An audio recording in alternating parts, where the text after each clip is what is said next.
Il y a eu un jour où Papia est venu nous voir et il nous a dit les filles, on me propose un plan là et il faudrait qu'on encadre les filles de temps en temps qui ont le cancer du sein pour les faire ramer.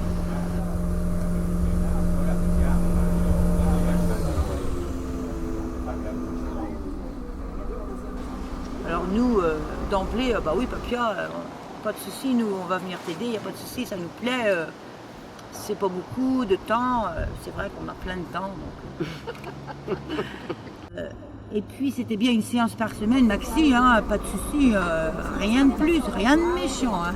On arrive les filles, on repart, 2 minutes c'est fait. Hein. Non, pas 2 minutes, 1 heure. Une heure. J'ai jamais menti sur le temps de séance. Elles doivent pas C'est gagner vrai, 1 heure. Après, j'avais pas forcément anticipé le fait que l'échauffement, le bavardage, le retour au calme, le papotage, le partage de thé, des gâteaux, tout ça, en fait, ça fait 2 heures. Le thé encore. Voilà. Alors les gâteaux, bonjour. Hein. Moi c'est pour ça que je n'y vais plus d'ailleurs.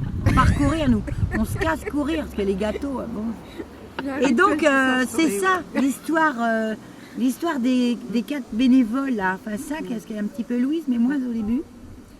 C'est ça, c'est un tout petit peu de temps pour des nanas qui en ont besoin, pour apprendre à ramer, des nanas qui en ont besoin pour leur santé. Et on n'a pas mis 1 mois à ce que ça devienne déjà carrément une petite passion pour nous, un petit bonheur quoi.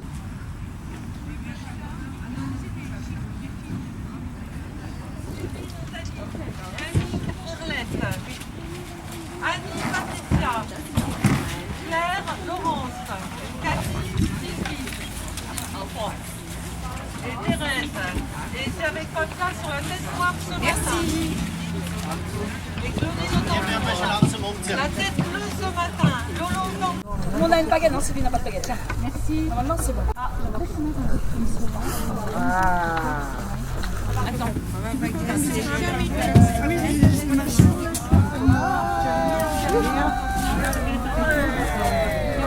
Les roses, moi, c'est vraiment l'apprentissage d'équipage.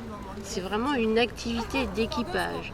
C'est-à-dire que voilà, on est ensemble et il faut qu'on compose ensemble. C'est pas seulement naviguer, c'est être ensemble pour préparer, pour s'entraîner, pour échanger, pour rigoler. Je vais la rassurer.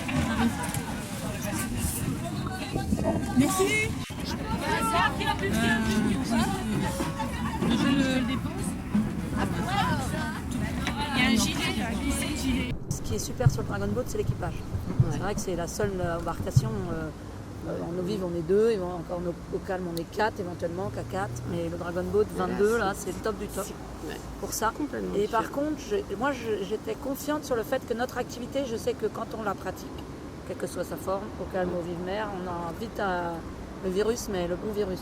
Quoi. Ouais. Et que ça forme une tribu. Et je ne doutais pas sur la capacité à ce qu'elles adhèrent à la faire. Quoi. Par contre, je suis comme vous, je n'avais pas forcément identifié que ça allait si vite faire une équipe. Quand même, il y a un noyau dur. On aurait pu penser que les femmes, elles font un traitement, elles viennent, ça va mieux, elles ne restent pas forcément. Mais en fait, il y a un noyau dur là de 20. 21. Ça va faire 2 saisons complètes qui sont toujours là. Et dont on sait que là, ça va être... elles vont rester, quoi. Oui, elles vont pérenniser. On s'écarte. On pousse l'eau. Sylvie, on pousse l'eau. Bien, bravo. Chop.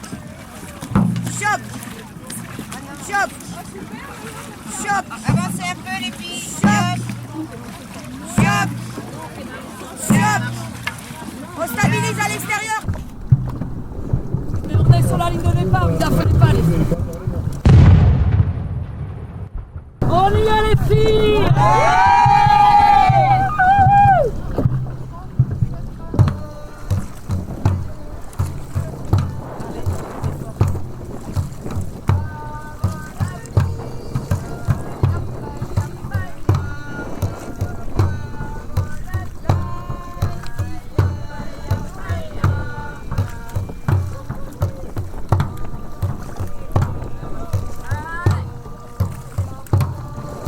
On est quand même sur des femmes qui trinquent, mais méchantes. Ce qu'on a tendance à oublier des fois. Et moi, Elles ont moins. une telle énergie. Et moi, moins. D'où le petit stage. exact. D'où le petit stage au tambour. Hein, parce que moi, au tambour, je les vois. Je les vois tout le temps. Elles me bouffent, je les bouffe. Tu regardes, c'est vrai. Elles vont pas bien, je le sens, je le vois.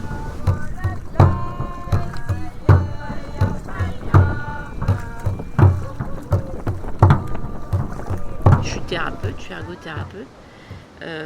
Ergothérapeute, c'est accompagner les gens et les remettre dans la vie, dans leur vie de tous les jours par l'activité. Dans l'ordinaire, voilà, c'est retrouver leur autonomie dans leur activité. Alors, je fais du kayak depuis 40 ans, plus de 40 ans, je suis ergothérapeute, alors là, voilà, ça y est, ça fait corps. Voilà, l'activité, c'est le dragon, et puis des filles qui ont une énergie extraordinaire et qui n'ont qu'une envie, c'est de vivre. Et ben, moi je vis avec elles et je ne suis pas du tout envahie, moi je trouve ça génial. On est remonté le courant, mais écoute, j'étais soufflée. Je dis mais... Essoufflé ou soufflé? Soufflée par leur force, par la façon dont elles pagaient. Moi j'avais mal au bras, j'ai dit oh merde, dis donc Marie, voilà. Ah non, mais j'étais super étonnée de vraiment de leur technicité, de leur force et tout. Et on est remonté le courant. Voilà. On a fait passer le courant et maintenant on le remonte. Ouais. Ah ouais, c'est beau. Belle expérience. On est toutes branchées. On est en osmose.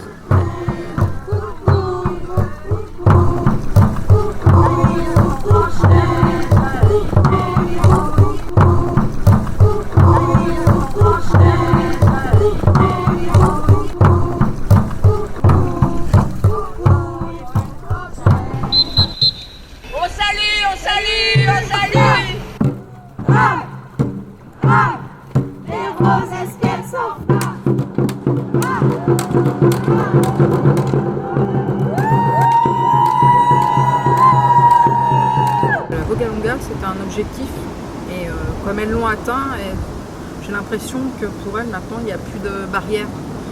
Elles ont réussi à faire ça, donc elles sont capables de faire n'importe quoi.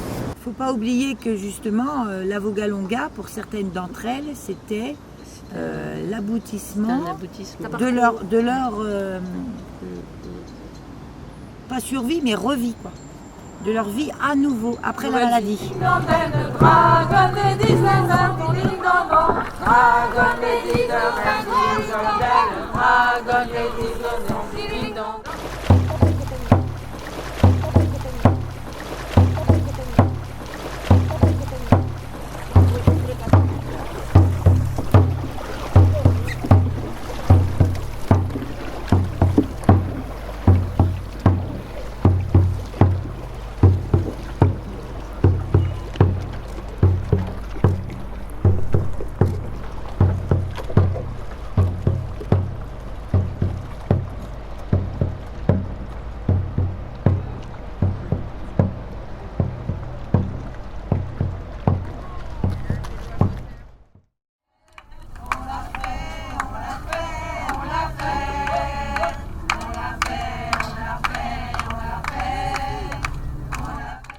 Una mattina mi sono svegliata, oh bella ciao, bella ciao, bella ciao, ciao, ciao. Una mattina mi sono svegliata ed ho trovato l'invasor. Oh partigiano, portami via, oh bella ciao, bella ciao, bella ciao, ciao, ciao. Partigiano, portami via, perché mi sembra di morire.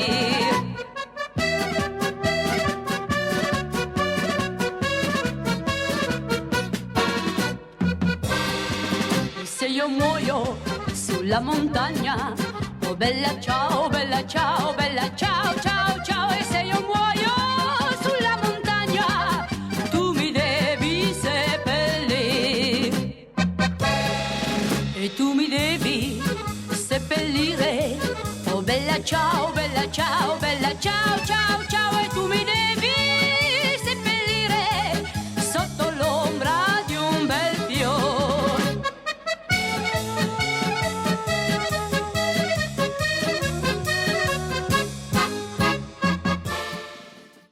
moi je n'aime pas le rose. J'aime que le turquoise.